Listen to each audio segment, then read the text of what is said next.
Take a trip with us to learn about some of your neighbors with this edition of KXCR Conversations. These are neighbors just like you and me, and how their lives are filled with history. KXCR Conversations with you.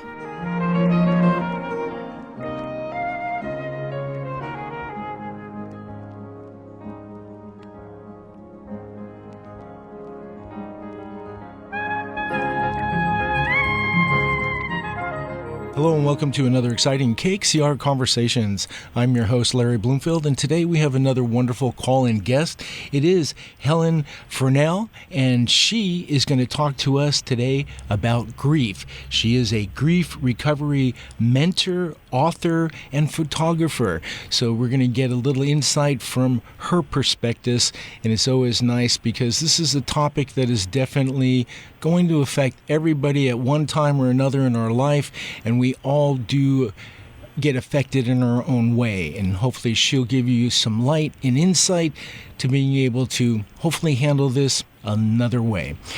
With that being said, Helen, how are you today?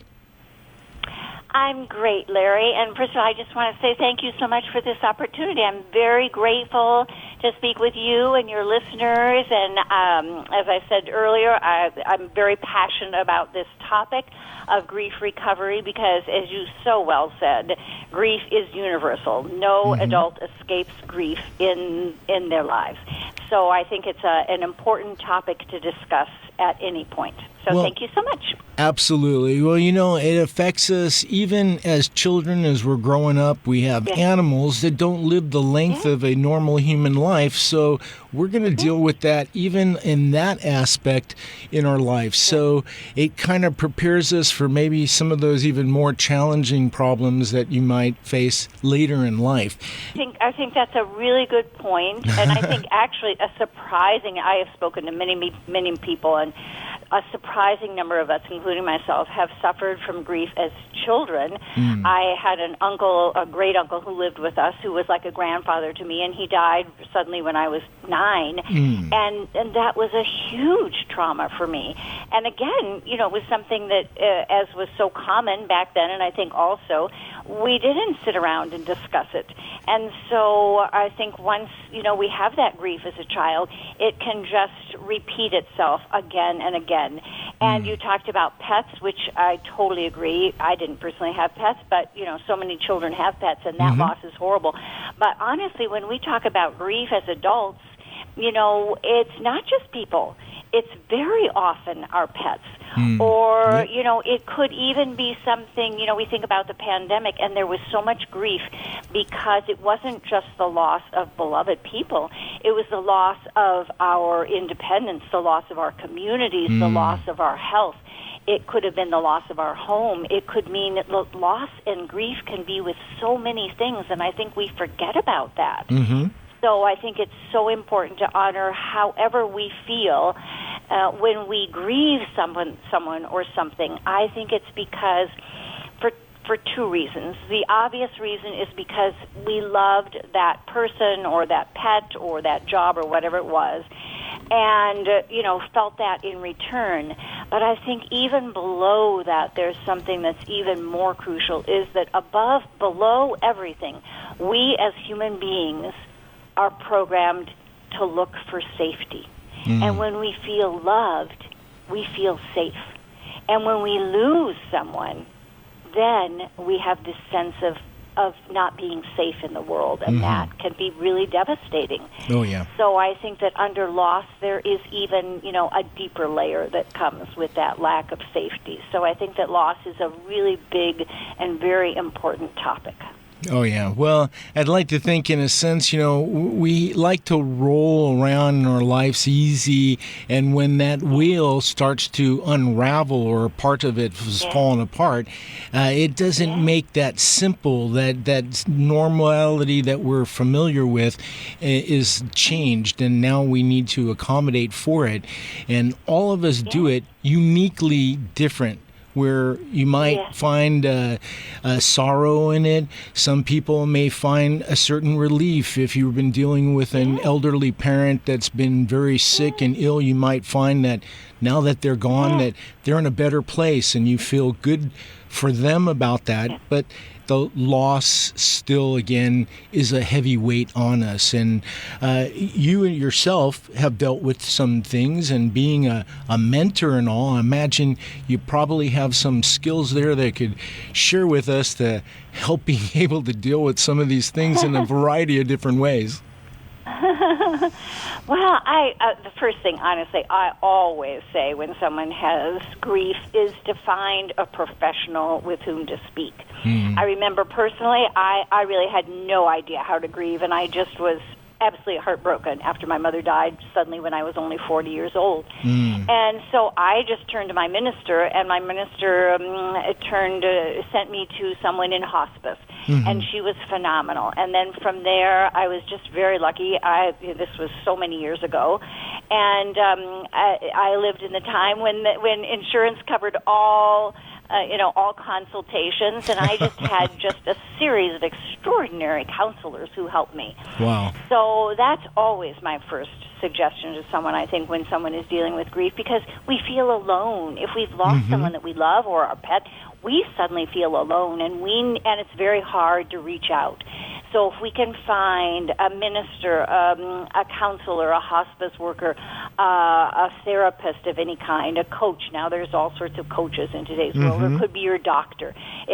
But to find someone with whom you can share your grief.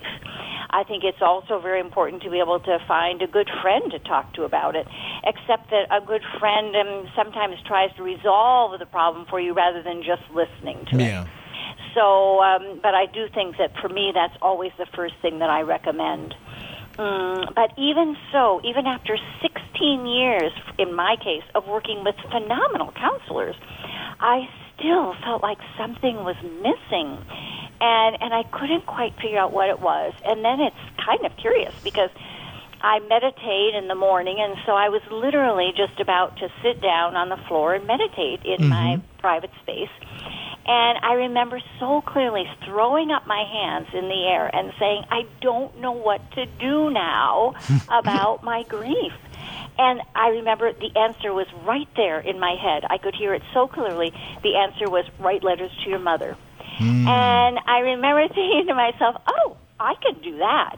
It was like something so simple that I had never thought about. Now, I have to confess that this was easier for me than I know for a lot of people in today's world, because I was born in the 50s. That's how everybody communicated in the 50s. You didn't, call up somebody and talk for hours on the phone, or you certainly didn't send an email or a text. You wrote letters. Yeah. And I have reflected many times on the fact that from the time I was 18, when I left home for college, until the time that I was 68 when my brother died very suddenly, and he was the last living person in my immediate family. So literally for 50 years, I wrote weekly letters to my family. Wow. First of all, it was to my father, my mother, and my brother. And then it was to my mother and my brother. And then for 30 years, it was just to my brother. So for me, it was very easy to sit down and write a letter. Yeah. And I'm not talking about, for those 50 years of writing letters to my family, I'm not talking about complicated, emotional letters, because we didn't deal with those in my family. It was about, when I was in college, it was about what I was studying. When I was, teaching, it was about what I was teaching. Just connections, general things like that. But what I realized, and I think this is why I'm so passionate about talking to people about writing letters. When, a lot of people journal, and I think that's great. I've journaled. What I feel like when you journal is you sit down and you just let all your thoughts pour out onto paper, and that is a fabulous thing. But when you actually decide to write a letter to someone who has passed, you take the whole project up a notch. Because the minute that you sit down and write, Dear Mom, Dear Dad, Dear Uncle Bob, whoever you're writing to, it doesn't make any difference. Whenever you sit down and write that, immediately you are focused in a very different way. You are focused on that person. Nice. And as opposed to just journaling where jumbled thoughts will come out, you will begin to get images of this person. You'll begin to get stories in your mind, memories, all sorts of things, and things that you said and things that you never said, things that you wish you could have said but never felt capable of saying. Mm-hmm. Now, when you're writing letters, the other fabulous thing about writing letters to a person who has passed is that no one ever needs to read your letters, mm-hmm. which are your innermost thoughts. Yeah. You can stick that in a box somewhere, you can throw it away, you can burn it, you can do whatever you want. Obviously, I chose to share my letters with the world. Nice. Because I felt like they could really help other people. Yeah, give an example. I always mm-hmm. tell anybody that I'm talking to that they never have to share their letters, and that means that it is truly a key to opening your heart to your true feelings, how you really mm-hmm. feel. Because as you know, when we, a long time ago, Kubler-Ross talked about the 7 stages of grief. And, there was abandonment, there was anger, there are many, many different feelings. mm-hmm. Finally there's acceptance. But there are a whole slew of things, and they don't go in order ever. You feel yes. all this jumble of emotions. And what I found by writing letters was that I could just sit down and let whatever it was pour out, whether mm-hmm. they were memories, whether they were things that I didn't like, whether they were things that I did like. My first letter talks so honestly about wishing, because my mother, I grew up in Ohio, but then I moved, when I got married, when I got my first job, I moved to New Hampshire, mm-hmm. and then got married, and so I've lived the rest of my life in New Hampshire. My mother used to come twice a year, and I remember so happily sitting at the kitchen table, and we'd each have a cup of tea, and we would just talk. Nice. And that's what I say in my first letter. Dear Mom, I wish we could sit at the kitchen table. I wish we could talk about my kids. I wish we could talk about our memories. I wish. Mm-hmm. And then I found as I continued to write the letters that, they were just on so many topics. Mm-hmm. And they were not only about her death, but also about the death of my father and the death of my beloved Uncle Stan and the death of my college roommate's husband and the death of a college friend.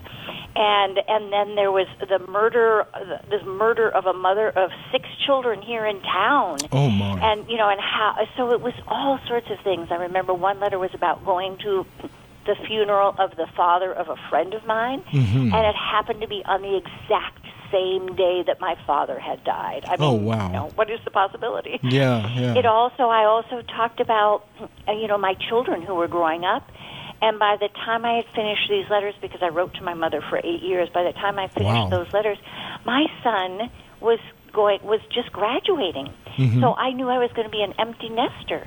So, and that's grief too. Yes. So, there's so many things that, we have an opportunity when we sit down and write letters that we can just pour out whatever is in our hearts. Mm-hmm.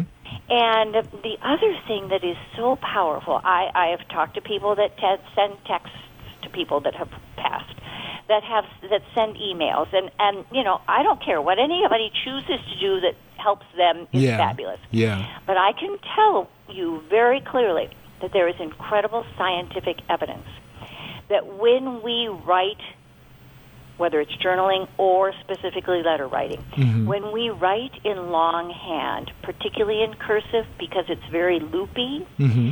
we actually liberate the energy, and this is scientifically proven, we liberate the energy that is held in our heart, and that energy comes down from the heart, down our arm, out our fingers, and through that pen onto the page. So that is why writing in cursive mm-hmm. is so powerful, especially when we're dealing with grief. It literally does free up our hearts. And that is, I just think, such a remarkable thing, because hardly anybody even writes in cursive anymore. That is we true, all sit yes. down at our computers, me included, and just type, and it's fast, and we can send emails, we can do a million things very quickly. But sitting down to write a letter by hand, taking a half an hour to do that, mm-hmm. is an extraordinary experience in the world of healing, truly Nice. extraordinary. Well, you've managed to be able to show a picture of a release of, all that built up energy that might be keyed up inside of you or whatnot because of the circumstances that you're going through. As we spoke, it could be a grief of a loved one, from an animal to a human being. It could be just loss of stuff. Grief can be coming into your life of all different ways.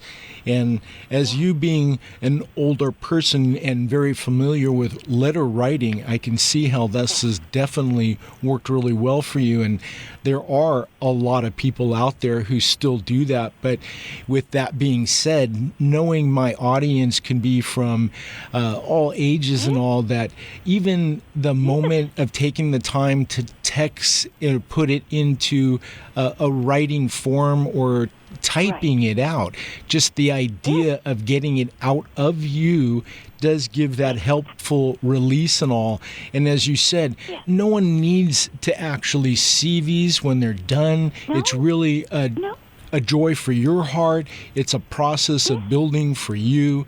And there's the process of there's people who do a burning bowl thing where you have a piece of paper and you put it in there and you burn it, enabling it, allow it to send it away or bring it off to wherever or whatnot. So there's many aspects of being able to deal with these issues as they come up, and this is definitely a very good one because it does allow us to hopefully reach a goal of release that is definitely an important point, especially when you're going through so much like grief.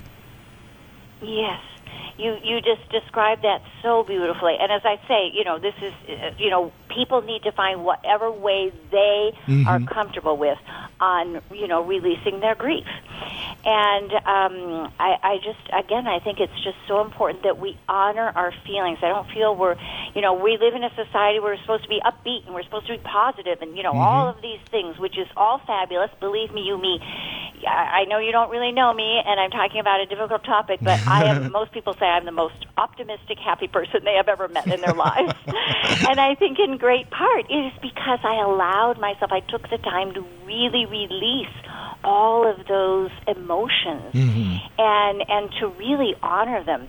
I like to talk about how we befriend grief. I like to use the word befriend. And I will give these examples. For example, a friend of mine was married with her husband for 50 years.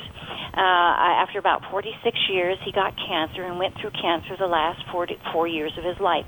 And it was such a grueling experience. And she knew that there was no hope. And it's really hard for us as humans to accept that. And I know that she, at the last time she had to rush him to the hospital, and it was at midnight, and she was holding his hand, and she was there when he took his last breath. And I still think she was completely shocked. She just, even though part of her knew it was coming, she was completely shocked. And finally, when so afterwards, I said, Mary Kay, why don't you come over and let's just sit down and have a cup of tea. Nice. And when we sat down, I took her hand and I just said, Mary Kay, talk about whatever you want to talk about. I am just here to listen. And I feel like that is befriending grief. Yeah. It's just saying, listen, I'm here. And I think we can do that for ourselves by allowing ourselves to express the grief. It's as if by writing those letters, for me, that was my way of befriending my grief. And I really love that term, and I'm going to give you another example of someone who really befriended my grief. I was really struggling with grief even just 8 or 9 years ago. So I started to go. I live by a very beautiful lake, and so I started to go down early in the morning to meditate and pray and to watch the sunrise because there would be nobody around and it would be so quiet. And then after a little while, I met this woman, and she would be walking her dog at that time. And, we would always smile and exchange pleasantries. And then, we introduced ourselves, and I love dogs, so I always had fun, talking to her dog. But we didn't really know each other that well. Mm-hmm. Then one day I was down by the water, and, you also mentioned that I was a photographer. Mm-hmm. So I probably had taken out my phone because I was about to take a picture. And I noticed that there was a text.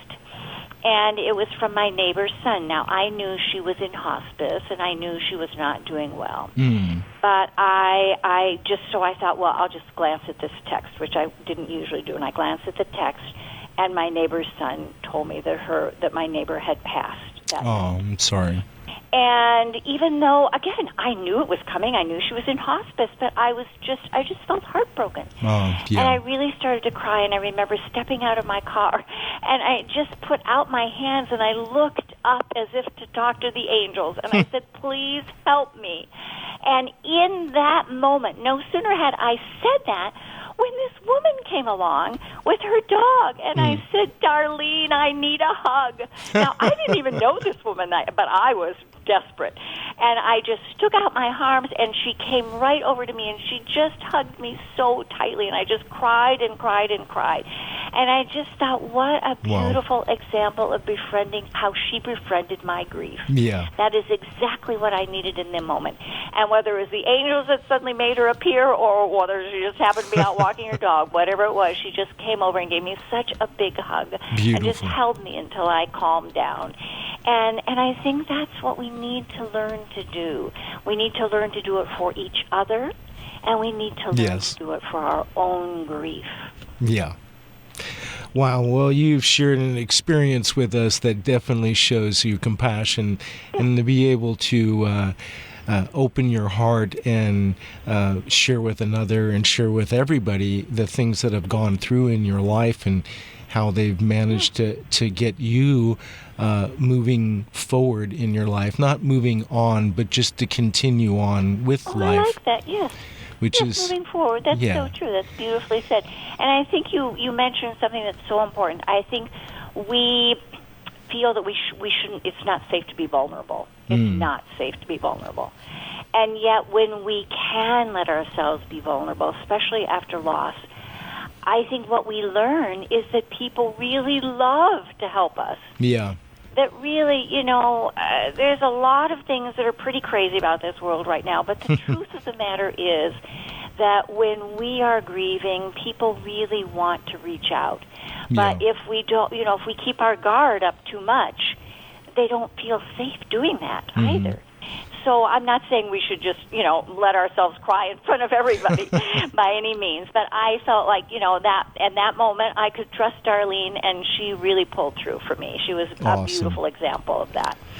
And but yes, I think that we need to figure out when we can be vulnerable. And I think that by writing the letters, or whatever we choose to do, that was my way of being very vulnerable and honoring everything, including the anger.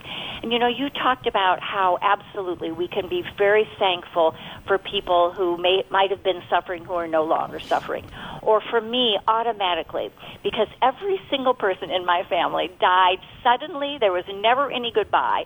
Whether I was 9 years old or 26 with my father or 40 with my mother or 68 with my brother, all of a sudden I just get the news that they have died. There's never any goodbyes, never anything. But, and so that's really hard. Now, I was always grateful because they didn't suffer. They didn't linger. And I think we can be very grateful for those things. But I think we also need to honor how we also feel. We can be grateful for them. We can be happy that they're no longer suffering, and that's a beautiful thing. But I think we also need to always remember that we need to befriend our own emotions as well and just be honest with ourselves. Absolutely. Well, again, we are speaking with Helen Fernald, and she is a grief recovery mentor, author, and photographer, and she's sharing her different experiences in life. And if there's nothing else we can take away from here, we can see that ultimately the idea of holding space for another individual and giving them time and the ability to move forward is a very beautiful thing. And you've showed us one way of being able to manage that. Thank you so much. So, Helen, if anyone wants to further their knowledge... Well, thank you so much. If anybody wants more information, my website is helenfernald.com, and my book is just simply the title of the book is The Way I Signed Every Letter. So it's just Love Helen. It's just Love Helen, and it's available on Amazon. So I want to thank you again so much. I really enjoyed our conversation, and if anybody has anything, they can reach out to me via my website, again, helenfernald.com. So thank you so much. Awesome. Well, there you have it. If anyone wants to further their knowledge there with Helen, you may do so that way. And we thank you so much for coming on and sharing with us. It's been a beautiful conversation. And, well, thank you, and thank all my listeners for listening to KXCR 90.7 FM, your relative radio station. This has been KXCR Conversations with you, a regular feature here at KXCR. Having a conversation is easy. Call 997-5252. Email info@kxcr.net. Or visit us at the station across from the library. Our combined history makes our community. We all have the energy and power to do good things. Organizing and energizing ourselves is a great step in conversation. This is Community Radio, KXCR, Florence 90.7.